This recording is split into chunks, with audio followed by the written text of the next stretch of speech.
Ladies and gentlemen, welcome to the Inside Factor, where we bring you uncensored and unfiltered news. I'm joined here today by Botsang Moiloa, a diplomat, a father, a political analyst, and an author. Botsang, welcome to the Inside Factor. Thank you very much, and thanks to your viewers. To those who don't know Botsang, how would you best describe yourself to our viewers?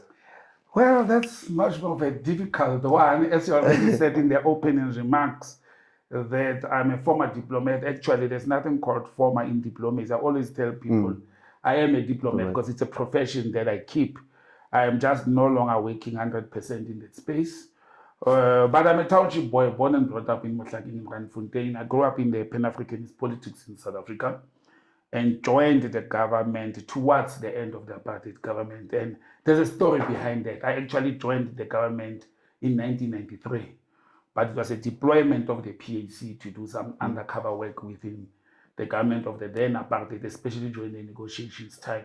But past 1994, then I realized a career opportunity within the then Department of Foreign Affairs, which is known as DERCO today, the Department of International Relations and Cooperation. And should I say what? My career blossomed. I became a diplomat. I went for diplomatic training. I was posted abroad and I served in Germany, in Rwanda, in Brazil. I came back home and I worked for international organization and NGO. I'm back in government. I work for one of the government entities, still in the international relations field. But that's what I do officially and to earn an income. I'm still very politically active, and most people would have known me to be a supposedly very controversial political analyst who doesn't go by any written book. But I don't want to regard myself as a political analyst, even if they call me that. I'm more of a rebel in the media industry, whereby I wanted people to understand the South African politics using a totally different dynamic and process, instead of the normal common narrative that did not help us. I see the media as a platform and a tool, and we have used it during the liberation movement. We have had leaders of the former liberation movement, particularly the Africanists. If you look at the leaders of newspapers like the Sowetan, the then World, the Star, and so forth, most of the journalists there, as well as editors and all that, they were members of the liberation movement, and they were in the forefront of the liberation movement. So if they could do it under difficult apartheid times and circumstances, I looked at the opportunity now whereby supposedly we have freedom of speech in the country and say, why can't we do that to educate our people politically and as well as government processes? I'm a public servant, so most of the time when I look at our politics, I don't look at politics like in parliament and political parties. I look at politics in the country in line with government rules and regulations, being my field and my background as a public administrator. Now, so basically, that's what I do for a living. Now, tell me about your time as a diplomat. How fulfilling was it for you personally? I think it was very fulfilling. I think at that time, I used to say to people, I would never swap my job as a diplomat to any other career, including being the president of the country. I would have not done that. I started very young. By the age of 24, I was the South African vice consul to the Federal Republic of Germany. And that was unheard of, a 24-year-old vice consul. Secondly, he was black. And he was a Pan-Africanist in the Mandela administration. So that was another controversial part to say you are a Pan-Africanist, a hardcore one as well, and a former guerrilla. I always tell people, they shouldn't call us guerrillas, we are soldiers, actually. And you swap your Scorpion or your AK-47 for diplomatic titles and robes. And it was completely a dynamic move, but it was a very fulfilling career. Despite me speaking 13 languages and having lived in 5 countries in 3 continents, that is more academic and much more fanfare. But what we learned, as diplomats from our counterparts in host countries, as well as from other countries, a very fulfilling experience, a very, very difficult and challenging experience as well, to can sell the policies of a political party that you don't believe in, like the African National Congress, while you're a Pan-Africanist. There were a lot of Pan-Africanists who became diplomats in South Africa. I can mention the former Secretary General of the PAC, Kata Seleka, the lady, he passed on a few months back. He was once our ambassador in Malawi. So we fitted well into the system, but that demonstrates the level of commitment, the level of discipline and patriotism we had for our country, despite the political organizations we come from. So that was a career that actually prepared my path, and I'm very grateful for that. Will I go back to be a diplomat? I doubt it. It's no longer as attractive as it used to be. But also, I had an opportunity around 2017 to can go back being a diplomat, but I actually declined it. It was a political appointment this time, not a career appointment or a political offer, if I may put it that way. I declined it because I wanted to be in the country. I wanted to look at the political developments in the country, the birth of new political organizations, the EFF in 2013, the Land First Black First in 2016. So I wanted to be in the middle of all that whole process to influence primarily and as well as to partake in the political developments in the country. But as you said, I'm a family man as well. I had kids that I wanted to see them growing and being around them. So that's basically where I am today. Now, as a Pan-Africanist, how was it like for you growing up during apartheid? And I want to ask you this question because we see this narrative from especially white South Africans who say, why are you complaining? This thing ended in 1994. How does that make you feel as a Pan-Africanist today? What ended in 1994, I always ask white people and even black people actually, when it comes from white people, you can see that they are protecting their supremacy and their apartheid and colonialism era privileges.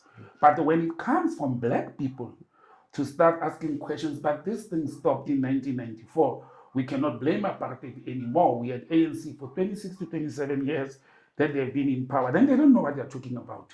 You cannot end a process if you do not uproot its roots, uproot the evil of apartheid and colonialism, neocolonialism, which has been entrenched to us through education, through systems, through laws. We hear in courts today, our own judicial makers and proponents, they're still referring to acts of parliament dating back to the 1960s. Now, what are we talking about when we say something ended in 1994? In my books, and I will start from what they call the ending going backwards to answer your question.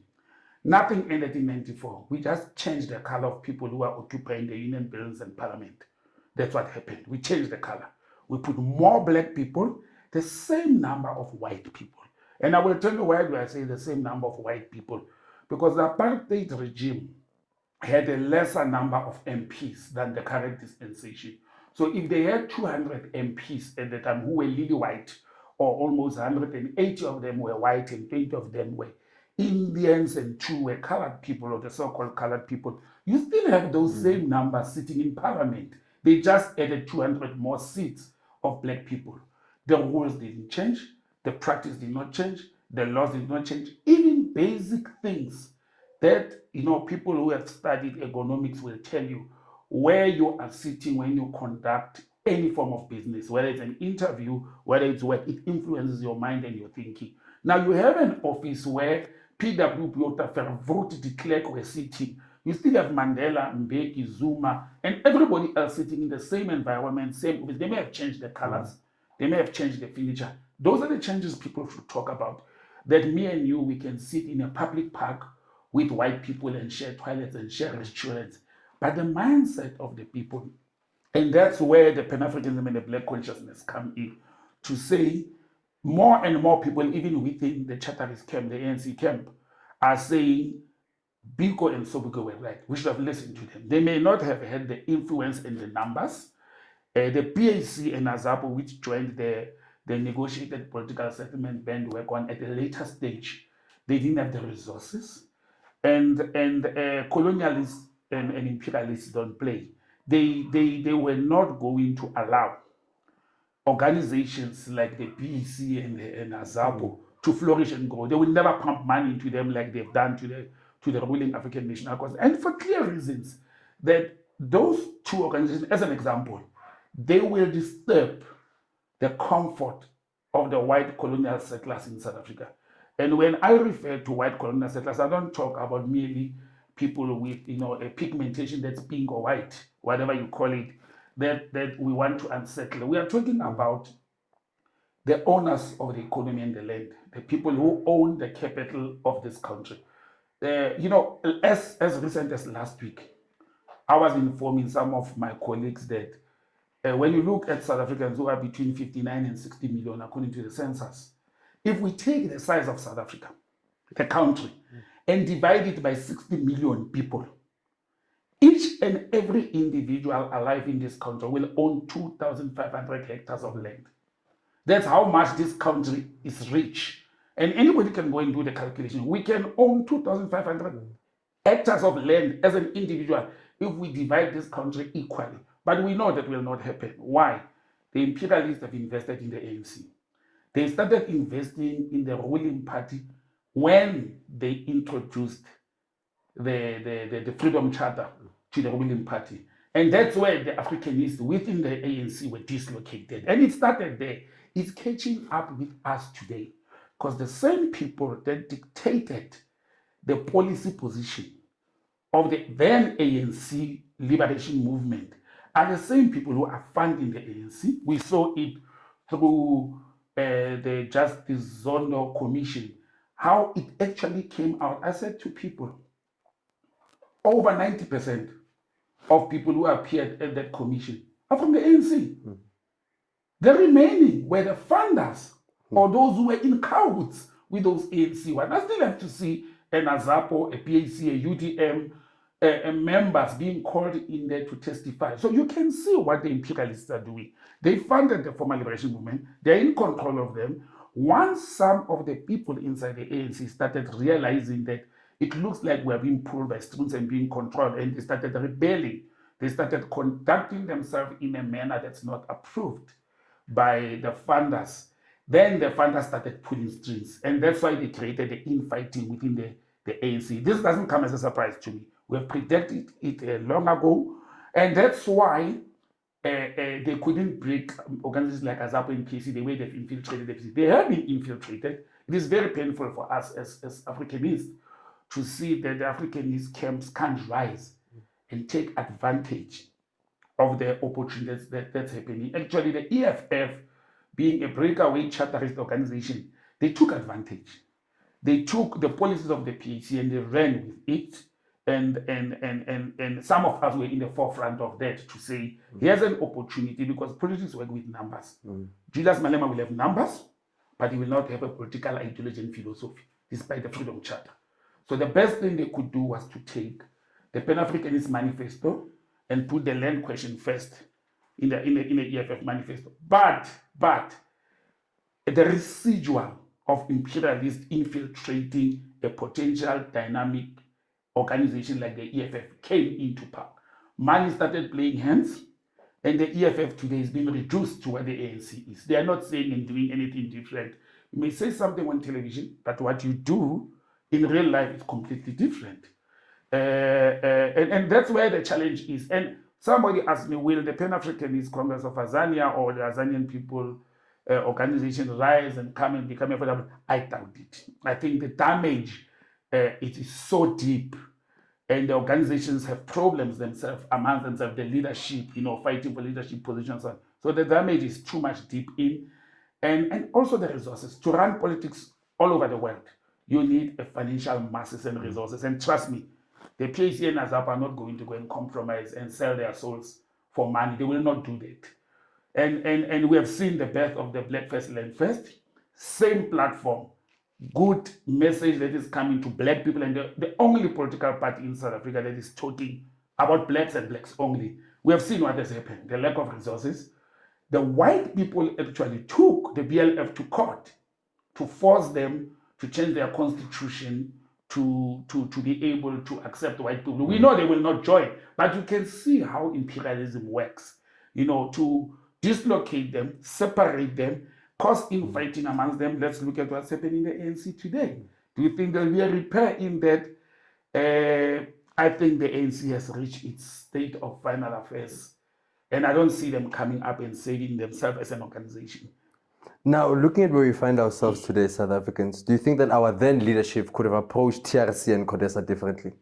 Let's start with CODESA first. I think, what the PAC proposed at the time, and I'm not saying this being a Pan-Africanist. I'm saying this because it actually makes much more sense today what the PAC of Sabelo Palmer at that time, if you recall what happened, Sabelo Palmer in the PAC as the commander-in-chief and Chris Hani in Mkonto Wesizwe replacing or taking over from Joe Modise. They remained outside. They wanted to still push the hardline liberation thing, but they respected the leadership of the movements that was inside the country. The PAC at that time proposed that liberation movements then, AZAPO, PAC, and the ANC, should sit on one side of the table of the negotiations. And the apartheid regime with all other white formations must sit on the other side. That was the most logical thing to do because we were not fighting as much as we were different political parties and organizations. We were not fighting our liberation struggle in South Africa. Let us be honest and crystal clear about it. It was a racial liberation struggle. Despite the land ownership was also based on race. So everything was about race. When the PAC said, let the settlers or white people sit on one side and the African people sit on one side, then we can talk from one side. And the ANC refused. AZAPO actually, when the ANC refused, pulled completely out of that process. That's why AZAPO did not contest the 1994 elections. And the PAC joined the 1994 election campaign the last 3 months before the elections. But imagine what could have happened if these forefathers of the liberation movement, the Mandelas, the Makwetus of that time, and the Musubudi Mangenas of that time would have sat on one table and approached the apartheid regime with one voice, things would have been completely different. But the owners of the ANC, the ones who wrote the Freedom Charter for the ANC, the ones who were funding the ANC from abroad, we should remember, and we need to tell our people the truth. During the apartheid liberation struggle, the ANC had representative offices not only in the African frontline states, which is called SADC today, SADC. They had offices in the heartbeat of London. Mr. Oliver Tambo, the then president, was moving between London and Lusaka. The ANC had offices in areas of the world that were seen as supporting the liberation struggle in the Scandinavian states, Sweden, and so forth. Those were still white-owned countries. And how can white people fight for our liberation better than we can? You understand? And they were more advantaged. They had the money, they had the advantage, and the PAC and AZAPO did not. So things would have worked completely different, but the ANC was not prepared to lose that privilege in sacrificing for their brothers and sisters. And that was the first mistake. Entering into a negotiated political settlement fragmented the second mistake. But then came what was agreed upon. The sunset clause, the fact that today a whole nation is sitting and nobody can put the minutes, the recordings, and the outcomes of those engagements so that we can talk to them today. Some of us and some people have access to those documents because they were either sneaked to us or we don't even know, they cannot be tested. But if it was a pure, fair, and honest process, why wouldn't the outcomes of that negotiated political settlement be made public so that we can interrogate? We can reverse what was agreed upon. Most probably, I've got an uncle who likes to say to me, what if Mandela, the decision he made with his team at that time was the best decision they could make at that time? And it have stopped the civil war and things like that. Fair and square, maybe. We don't know. But why is it secret? And that's why I come in to say, why is it being kept secret? What was happening in there? Let them put it on the table so that we can interrogate. We can look at the errors. They were human beings. They were old. They were human beings. Some of them were in jail or in exile for many years. They were not in touch with reality. Even if they claimed that they were having people inside the country like the UDF of the ANC, the Pan-Africanist movement for the PAC, and AZAPO for the Black Conscious movement, who were informing them. It is not as real as those like me who sat in the country, faced the bullets, faced the jail term, or risk of being arrested and so forth. So I'm saying it could have made a huge difference if they would have listened to those who were inside and not shift them aside. Because the honest truth is the ANC was led by those who were in exile and those who were in prison. At the moment, with the formation of COPE, then the UDM, then the current team, if you look at the current crop in the Ramaphosa administration, it is the former UDF people trying to resuscitate themselves to take over the position. But it's too late. These people are old. We have an average of 67 years of old for political leaders in South Africa. Now, over 22 million South Africans are youth, and you've got more than half of parliament is people who are 67 years old. How is the balance? How can a 67-year-old think for a today 22-year-old? It doesn't make sense. And those are some of the challenges that some of us, I don't want to say, I was born in apartheid era. I grew up in the second last leg of apartheid, and I'm part of the product of the youth of 1985, what was called the International Youth Year. That's when we turned the country around. People know of the 1976. I started school in 1976. But I know the 1985 youth that was tired of hearing about people in prison, people in exile, and we took it upon ourselves. And that's when slogans like, Paso by day, Apla by night came up. We started swelling in the liberation movements, military camps. As students, we created cells inside the country of liberation. We are not going to wait for guerrillas or soldiers to come from exile or from up and wage a war. The war was in here, and that was Sabelo Pama's idea, to say, but the war is in South Africa. The arms are there, the targets are there.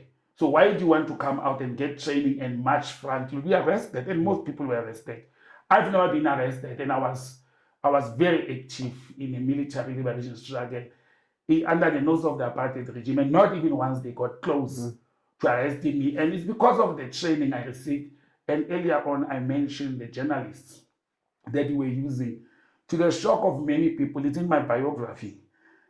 One of the places that we were hiding our arm cages was the Star newspaper building on Sour Street, in the middle of Joburg. We kept our MK because majority of those journalists and the City Press and the Sowetan were actually commanders of APLA inside the country.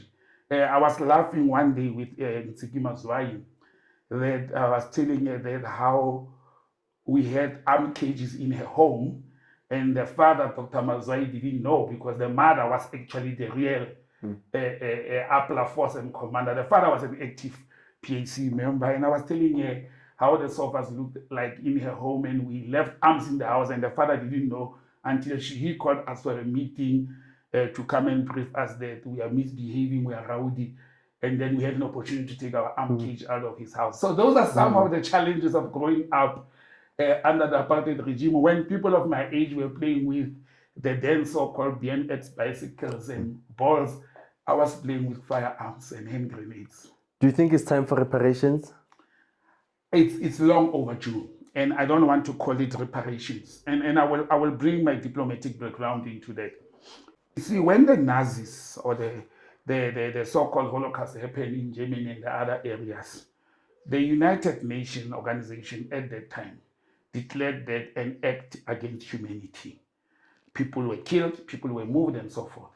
The same United Nations went on and declared apartheid as an act and a practice against humanity. But the reparations are not the same. Why? Why are South Africans and Africans as a whole, in diaspora as well as in the continent, were never compensated? And not with money. We don't want money. Africans are simple.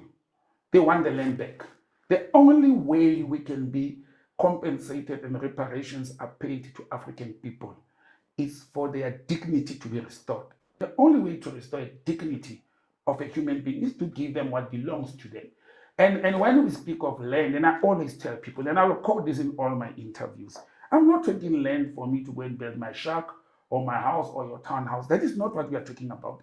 That is residential land. That is the responsibility of the government of the day to make provision through any means. It can be subsidies, it can be low-cost housing, and that is an administrative process. We are talking of reparations in a sense that those who acquired land, mineral land, farming land, productive land, through the colonial and apartheid means and processes. And that's what we are talking about. We are still sitting here today with 80% of land ownership. It's in the hands of 8% of the white, and we must be specific, of the white population, because it is white. I'm not going to call it anything else. How did those white people acquire the land? Through colonialism, through neocolonialism, through imperialism, and through apartheid rules and regulations. Now, why can't we as a nation change the constitution of this country? The constitution of South Africa departed from the United Nations Declaration that said apartheid was an act against humanity. Now, there's a group of racist people. They act inhumanly to can dispossess people their land and everything else. You bring a constitution that is so glorified in the world, and everybody else says is the best constitution in the world. And I ask, best against what? Who has ever copied a South African constitution? Nobody has ever copied it. So why do we call it the best? The same constitution goes against a United Nations declaration against apartheid and its atrocities, and come with a clause in the constitution of this country that protect minority rights with everything that benefited them. You understand? So white people who are colonial settlers in this country, who are land dispossessors, who used weapons like murder, rape, and everything else to dispossess Africans, are protected by a constitution to say everything that they benefited under apartheid, they can keep it. We can't touch it. Whether it's a mining mineral, whether it's a supermarket that they forcefully removed our forefathers from that supermarket or that piece of farming land to take it, and now they've benefited from it. There's no equal, footing and equal playing. How do I compete with a white boy who was born the same time with me, and I'm expected to compete with him today? We are beating them. We are outclassing them. I always tell people, outclass white people with everything, because I am fighting my battles, whether it's academical, whether it's career-wise, whether it's even physical, from an unprivileged point of view. White people were privileged, and they are still privileged. By what? Not their parents only, but by the system, by the regulations of this country. They come from a privileged regime. There's a democratic regime that is still protecting the privileges and the benefits that white people got. I hear them talking. I sit out and I hear white people say, no, but it's not me. It's my forefathers. That I'm not going to pay for the sins of my forefathers. Fair and square. They should not pay for the sins of their forefathers, but they should also not keep the benefits of their forefathers. And that's where the problem is. If we don't change the laws of this country, and I don't like just to criticize, I sometimes prefer to give the solution. People ask, what is the solution? What should be done now? If you have asked me this question 4 or 5 years back, I would have said, let's go back underground. Let's cause a havoc. If we die, we die. I would have said that. But there's a parliament which is creating an opportunity to change the laws of this country. There is no appetite from those over 220 African National Congress MPs, plus others from EFF, UDM, and others. There is no appetite from those people to change the laws of this country. I do not expect the Democratic Alliance MPs to go and vote for expropriation of land without compensation. I don't expect them to do that, because they are the owners of the land and they want it protected. But I'm expecting every black person inside that parliament, amid of their political formation, to can actually push for the expropriation of land. Please, they should not come and expropriate land that is uneconomical. I tell people, I'm an economics graduate. Agriculture contributes only 6% of the GDP of this country. Why do I want a farm? I don't. What is contributing 50%, 35%, 40%? The mining minerals. Now, white people own all that. If it's not white people, it's imperial, it's foreign white people. They're still white. And now we have people today who want to say there's no white monopoly capital, But it is white. There's a monopoly. 2, it's white. 3, it's the capital that they acquired, through the apartheid rules and regulations. we have an opportunity to unite as a nation and change the laws of this country. But trust me and believe me on that one. The imperialists and white people who are funding these liberation movements or former liberation movements and political parties are not going to allow the unity of black people to can repossess what rightfully belongs to them. They will not allow it, and that's where the problem is. That we have political parties that are eating from the palm of those who are sitting with the mines, with the farms, with even the financial wealth of this country. We know what APSA did through the loans they got from the apartheid regime. We know how, in the current dispensation, I broke a story in 2015, 2016 that the banks in South Africa, four major banks, they connived against the currency of this country. When the rent was supposed to be worth 8 rands to a dollar, it started weighing 14 rands to a dollar. You know, in a normal country and society, that will be treasonous. To date, not even a single CEO or bank has faced the law. And they came out to say, we have done it. We connived, we devaluated the national currency against a foreign currency. Sorry. And that was it. You call it democracy. You tell them freedom. When white people can actually break the laws of the Reserve Bank of this country and the Treasury regulations, and nobody says anything about it, including the sixth administration of Mr. Ramaphosa, that everybody has sat down and said it's going to bring change into the country. What change? It's been 3 years now. I still need to see one thing except chasing themselves. You know, some people say they're chasing Zuma. No. The ANC leaders are chasing each other to check who has stolen more than the other one. And I've got a saying that doesn't shame me. I don't want you to tell me who is corrupt in the ANC. I don't want to hear that anymore. I want to hear who is not corrupt. It looks like we will take longer to find who is not corrupt than to find who's corrupt. It's very easy. And that is what is delaying us. We are being delayed by issues of corruption when the fundamental principle of the founding of the liberation movement was Maibuye. I sometimes ask ANC members, when the ANC said Maibuye in 1912, what were they referring to? Did it come back? What were they talking about when their slogan of Maibuye? What did they bring back? So we haven't achieved. Forget the Pan-Africanist. We haven't even achieved as a nation what the ANC was formed for. Africa is not back in our hands.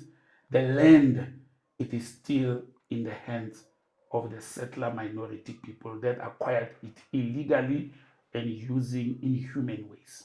And that is our challenge. Now, how do you feel about APLA forces who, even after 94, have still languished in prison? A sad story, and you know, some of those people, I was trained by them, some I've worked with them. A very, very painful and sad story that the PAC and APLA forces has to negotiate with the fellow Africans in the ANC to can release people that the PAC could come and say, yes, these are our members. Yes, it's us who have sent them down. The former operations commander of APLA, Letlapang Patlele, went to the TRC and he stood in front of the TRC the day he called them a farce, a joke, and said to them, I was the commander as Letlapang Patlele. I sent those people to do these operations on behalf of the PAC as a liberation movement. And those people are still languishing in jail today. It is very painful and it's very sad that actually we are dilly-diving and dancing to the release of former apartheid spies, former apartheid murderers. We are even paying some of them monies, and it's not only one that went out now that the government is paying Eugene de Kokoma. No, all of them, the voter persona on payroll. We had Baron Stradom who massacred people in Stradom Square in Pretoria in the 80s. He's out working free, and liberation fighters are in jail. It is very painful. At times, I sometimes think we should have taken what Savile Opama had said. But we're disciplined forces that listen to the leadership of the Kamo Sineke and Mr. Clarence Makwete and so forth. and we laid our arms down when we should have not done that, actually. I feel very strongly that even after the murder of Sabelo Palmer, the PAC or Appler forces should have not laid their arms down. I normally would say to people, we didn't throw them into the sea, as Mandela said. A soldier only puts away his uniform when the war is over. Our war is not over in this country, and we are on a ticking bomb. We are on a very, very serious ticking bomb. White people are armed in South Africa. They've always been armed, and they're armed to teeth, and that's not a joke. Now, you buy or you own a firearm in order to defend yourself or to use it to attack. That's what you do. And I can tell you, white people are very much armed. As much as they are in minority, there is something erupts in this country. It's going to be very easy for them to clean us up. Some people, when we are talking of military strategies this week, we are saying we are relying on the upland MK forces who are in the army. We don't see them shooting black people and families anymore if something comes up. But are we going to have a guerrilla war in this country? No, we won't have a guerrilla war. We'll have skirmishes, we'll have cells, we'll have the youth revolting. Our youth is going to wake up, trust me, and believe me on that one. I go to the townships, I go home, I visit family. I see youngsters who look at us driving flashy cars in with envy. I look at youth who are educated more than us. Some have master's degrees, some have diplomas, technical diplomas, and they are roaming the streets of the township in poverty and squalor. Those are the people who will liberate us. Those are the people who will rise, like it happened in Burkina Faso. It happened in the Middle East, uprising. It happened in Zimbabwe and in many other countries. Some were influenced by imperialists. But once a nation can take care of its youth, we are playing with fire. They are in majority. They're getting agitated. They've got access to alcohol, to drugs, and everything else. As a military person, somebody asked me, especially right now with what is happening in Nkandla, where will the people get the arms from? And I laughed at that person. We were taught in Appler that the arms are in police stations. The guns are on the hips of policemen. You don't have to go in exile and be in the bush to get arms. You will go and disarm somebody who is having an arm and use it to what you intended. And this youth and these people, they will rebel. The working force and the youth, they will come for us one day. And once they come for us, I predict that the fight or the war for hunger, stomach battle, will turn around and become a racial battle. At the moment, the soft targets for the hungry people in this country, it's everybody who has material. If you've got a car, it can be robbed. If you've got a phone, it can be robbed, your house breaking. The time people turn around and is exhausted, they will direct the war. It will be a racial war. And once it becomes a racial war, it will get out of hand. The government will not be able to handle that. If the government is not going to control unemployment, idling youth of this country, and people being angry, like Umkhonto Wesizwe Appler and Azanla forces, who are angry because they're not being treated equally to their apartheid era policemen and soldiers. And you don't risk with a person who's in possession of arms. You don't irritate those people. And that's we are sitting on a time bomb as a nation. I wish that South Africa must explode into a civil war? No, I don't. I'm saying again, I think it will happen. But I don't wish for it to happen. The question is, are we as black people? And I can't talk as a nation because we are not a nation. This is a fallacy to say South Africa is a rainbow nation. I always joke and say rainbow is no black color. There's all colors in the rainbow except black. We cannot be a rainbow nation or a nation when there are rules, regulations, practices, and history that is separating us. We fail to uproot that. And if we don't, resolve that part, I don't see us fighting hand in hand as South Africans. I don't see me and my white neighbor challenging the mayor of Tshwane and say, you are not treating us fair. I don't see that. I see myself challenging the mayor of Tshwane and say, my brother, you are not treating me fair. I don't care what my neighbor does. You see, that's the kind of battles we are entered into. I mean, we saw it with the Fees Must Fall, who were the majority in the forefront, not because black students are in majority, but because white students are privileged. They're comfortable. They've got libraries in their houses. And their parents can take them into private universities where black parents can do that with their own children. And that's where the challenge is as a nation. We fight in segments at the moment. But the day black people look at each other and forget the green, gold, and black, the red, gold, and yellow, the what colors of liberation movements and political parties. When I look at you, I don't see you as a red beret. When I look at somebody else, I don't see them as ANC. I see them as my brothers, and we've got a common enemy. And that's where black consciousness has educated us, has guided us to say, let us think as black people. It doesn't matter where we come from, and it is gradually coming. It is building up within our nation. We have to increase the momentum. Do you feel that such analysts like yourself or people like yourself often don't get given much attention by mainstream media because you don't conform to a particular narrative? Who owns the media? Who owns the mainstream? Do you think Johan Rupert and the Bassons, they will give me a platform in their media houses to come and explain how they use those media houses to brainwash the minds of the African people, to mislead African people? They will not do that. I actually do not expect, it will shock me one day if one of the mainstream media gives me a platform to talk to them the way I'm talking to you before the producer says cut at the back. I'll be very surprised.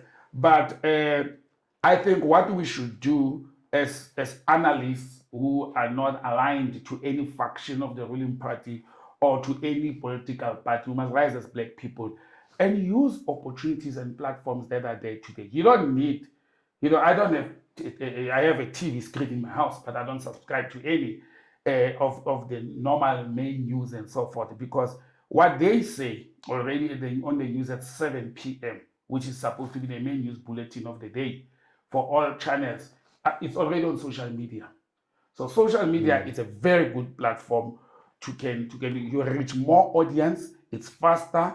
By the time the imperialists cut and remove that, the word it spread, the video has been shared, and that's what we should do. We should use the social media to agitate. Technology is advanced today. You don't have to go home to watch news anymore on television. We don't buy. I've not been reading newspapers since 2013. I never bought a newspaper. It is not worth it. And it has become very clear that the mainstream media has been lying to people. It has been misleading people. That's why people like us will be silenced. Will not be given opportunities and platforms to can express the way we are thinking, to can educate our children. I educate, my kids. If my kids are home during school holidays and so forth, we have an Africanist talk for an hour each day. They are home, and that is the only, whether they agree with me or not, whether they will advance it. But the advantage they're sitting with is they will one day sit and say, Dad told us. And it's up to them how they use that kind of information. And it's a privilege they have that other kids may not be subjected to, because we were taught to rely on newspaper, on radio, and on television. And even the national broadcasting, it is actually pushing and propelling propaganda that is not helping us as an African nation. In 2019, you came out and said Musi Maimane is not a black person. What prompted that? Well, I don't think it was prompted. I actually was lambasted through many media houses to say, but Musi Maimane is not a black person. And now we have to go through the pain that Biko, the father of black consciousness, has gone through to say, once we talk about being a black person, and I'm a Pan-African, I could have used the word an African person, you understand? But somebody would have argued that an African is someone who's indigenous to Africa. Is Musi Maimane an African? Yes, he is an African because he is indigenous to Africa. He was born in Africa. He can trace his roots nowhere else except in Africa. Now, you become black not because of the pigmentation of your skin. We find more people who are more pink, more light, more yellow, whatever name you call them, than white people. But those people, they are mental. A way of living and operating, it's actually black. And that's what I was coming from. I was coming from a premix that it's a black consciousness, and if we regard to a person as my black brother, my black person, the next black person, he must think black. Musi Maimane is not thinking black.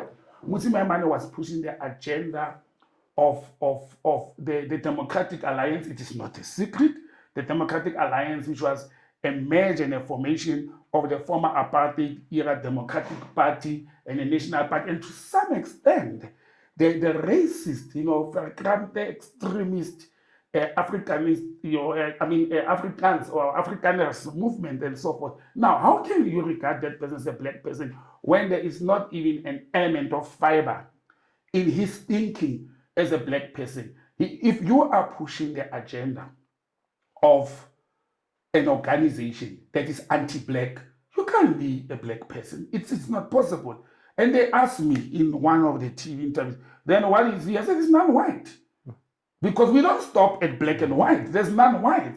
Muslim man is a non-white person, but he's definitely not a black person. And I'm basing that purely on the fact that he can't think black. Maybe now he woke up after my interview and criticism and left the Democratic Alliance, and he may start thinking for black people. But somebody will say, no, you can't keep on saying black and white.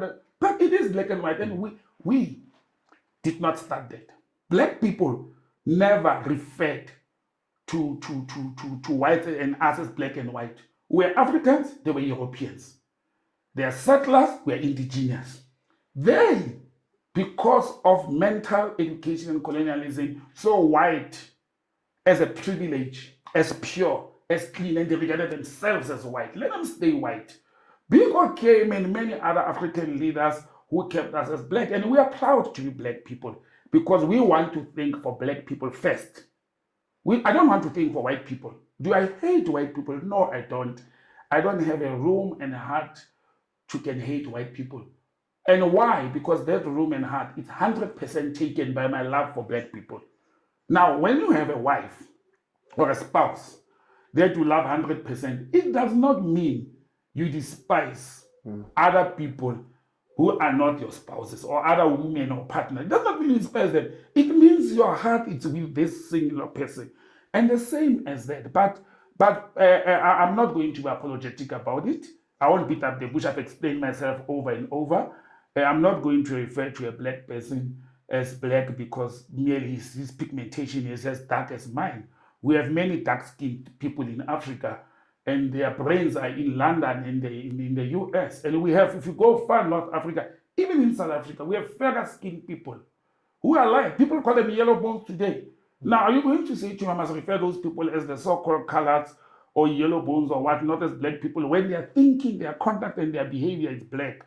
And that was where I came from when I said Muslim man is not black. Maybe the brother has changed now. He's gradually coming into the black forces, but his other partner, Hemen Mashaba, I mean, he has come out clear how much he hates African people across the Limpopo.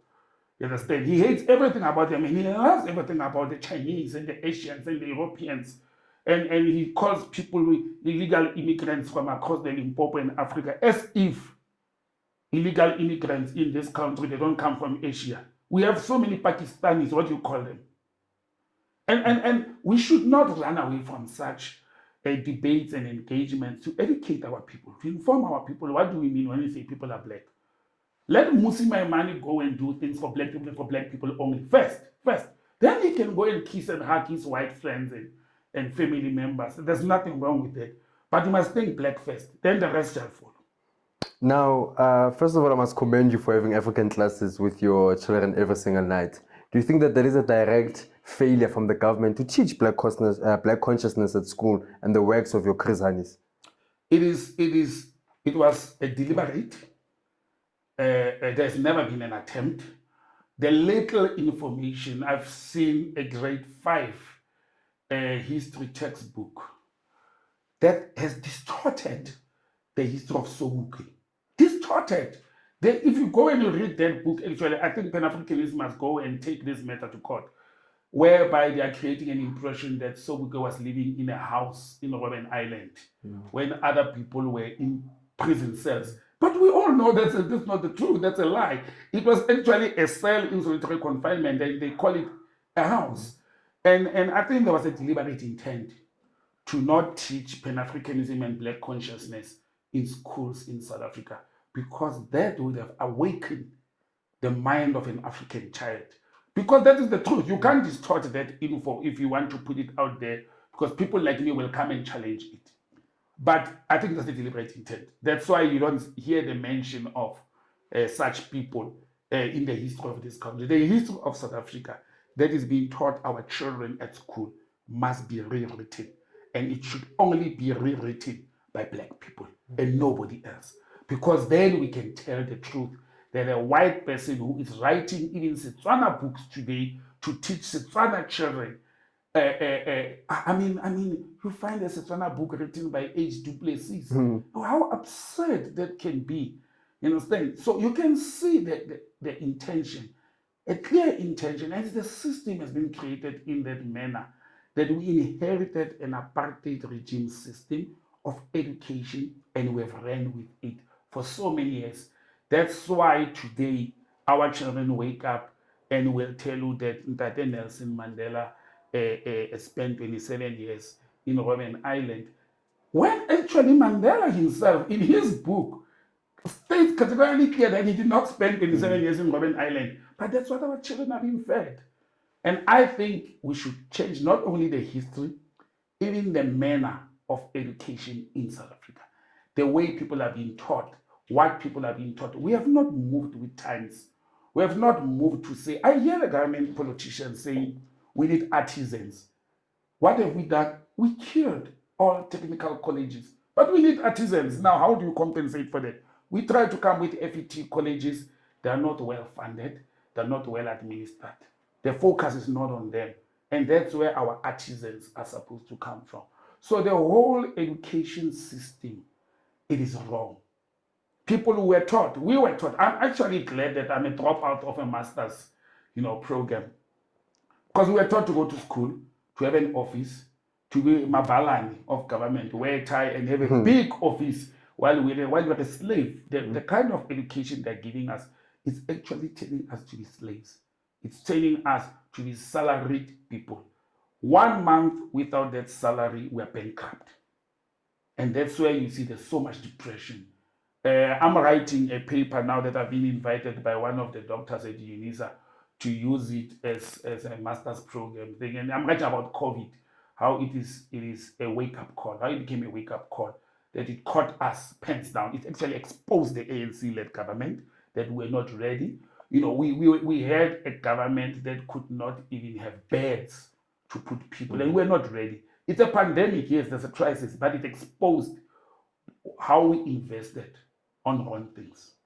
You go and you spend 110 billion on a route train that is running with a quarter of the elite people moving, and you couldn't spend 10 billion on beds of a hospital or water for the people of Malamulele, the people of Alexander. You can see how we are not balanced, how our focus and interest and the monies of the country are put in wrong places. And COVID-19 has actually caught us up napping. And I'm glad it happened. There's a wake-up call for the world.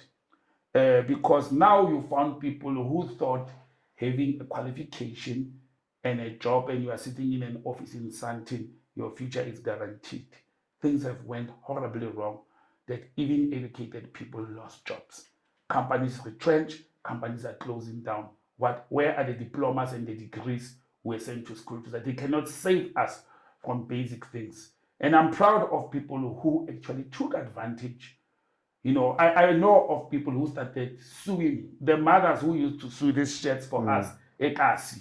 I've seen some saying people can't buy these shirts anymore. We'll start making cloth masks. Now you can see that one that we down looked at making shirts and sewing your trouser is now actually in the forefront because it's producing something that you with your degree cannot produce. I don't say people should not go to school, and I'm not saying people should not be educated.